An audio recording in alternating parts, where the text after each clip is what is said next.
I remember as a child always supporting friends who needed extra help, friends who experienced homelessness and needed somewhere to stay. Hi, my name is Malika Washington, and I am dedicated forever.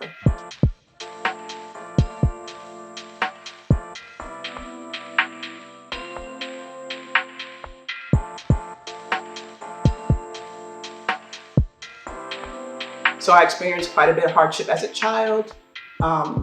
I was raised in a single parent household, my brother and I. My father was not present.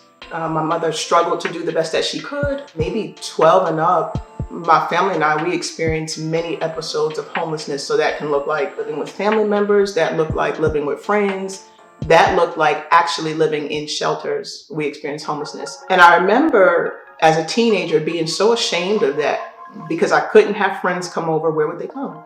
And I just didn't want anyone to know. I wore this cloak of shame. And I did nothing wrong, but I wore this cloak of shame, like I was so embarrassed because of the hardship that we experienced. The Lord allowed me to go through some of that, not to hurt me, but to build me up and empower me to be able to empower those who I would later encounter. So now I can share from a firsthand experience. Hey, you don't have to be ashamed of what you're going through. Hey, this is not the end of the road. Hey, you can make it out of this. And I know you can because I did too. And since Father God is no respecter of persons, that means if he helped me out of it, then he'll help you out of it too. So I'm very proud of my story today because now I use that same story, that same, what used to be a cloak of shame, to empower others today.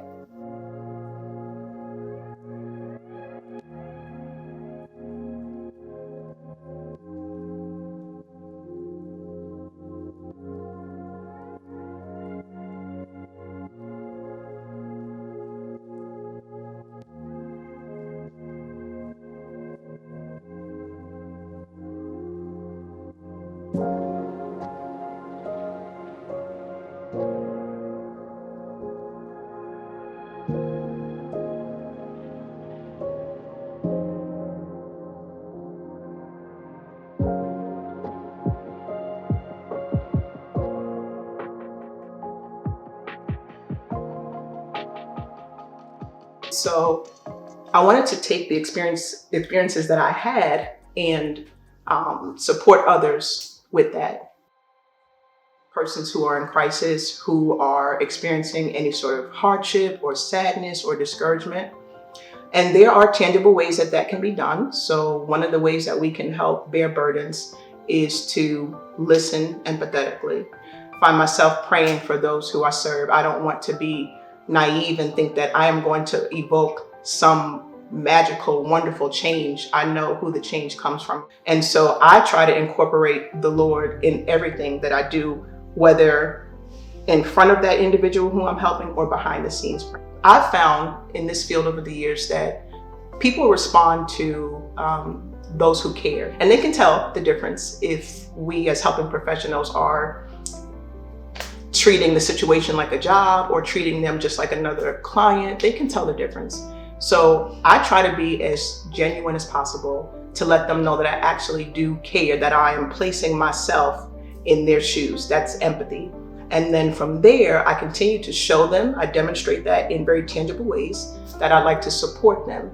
And then that connection of empathy and tangible support usually helps me establish a rapport with those I'm serving. Encourage others also to let them know that their story, their past, does not determine their futures.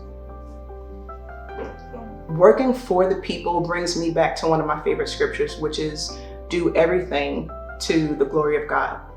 And so when I work to help people or to help pull them out of whatever situation they're in, whatever crisis, that they're in, I am treating that situation, I am treating that person or that family, that individual with enough passion, with compassion, with empathy, with diligence, as if I'm doing it for the Lord. So I don't take it lightly. It's not something that I do for monetary gain.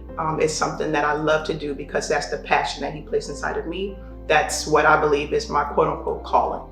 As I think back to some of the persons who I've had the honor of assisting, I can recall many accomplishments of theirs because I'm empowering them to achieve these accomplishments. It's not me doing anything spectacular, but I can recall young ladies accomplishing school, finishing their GEDs, getting their high school diplomas. I can recall teenage mothers making it and not feeling like because they're now a teenage mother, life is over. I know of a few young ladies who are able to graduate from college, a few gentlemen as well. Several families and moms able to move into permanent housing after experiencing homelessness. And the list just goes on and on. I think if helping professionals empower persons with the tools that they need, sky's the limit.